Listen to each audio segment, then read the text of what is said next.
E aí, pessoal, tudo bem? Na aula de ciências dessa semana, a gente vai estudar sobre a previsão do tempo. Vamos lá?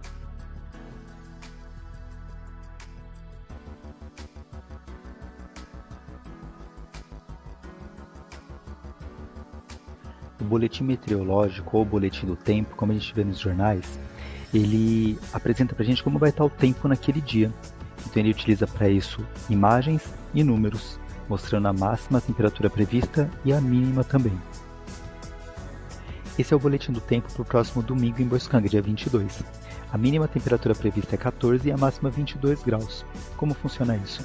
Geralmente, a temperatura mais baixa do dia ela acontece um pouco antes do amanhecer e a temperatura mais alta ao meio do dia e até as 2 da tarde. Observe que tempo e clima não são a mesma coisa. Enquanto o tempo ele se refere às condições da atmosfera num determinado momento, por exemplo, amanhã ou no final de semana, o clima ele se refere às condições da atmosfera ao longo do ano e ao longo de anos para uma determinada região.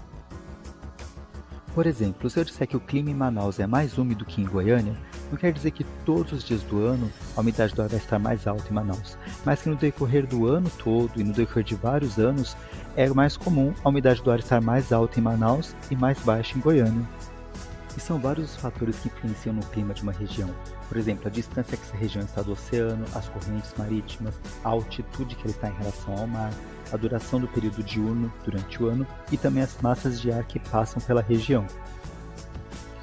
As massas de ar são grandes porções da atmosfera que possuem características semelhantes de temperatura e umidade. E o deslocamento dessas massas de ar pelo planeta faz com que o tempo de uma região sofra mudanças. São elas que tornam os dias mais secos ou mais úmidos, mais quentes ou mais frios. Quando uma massa de ar quente se movimenta em direção a uma região em que havia uma massa de ar frio, ela chega lá modificando as condições atmosféricas dessa região. Nós dizemos então que está chegando uma frente quente. Já quando uma massa de ar frio avança em direção a uma região em que havia uma massa de ar quente, está chegando ali uma frente fria. O encontro dessa massa de ar frio com o ar quente da região ocasiona chuvas. Por isso os meteorologistas conseguem prever quando vai chover numa região. Eles vão estudando e acompanhando o movimento das massas de ar.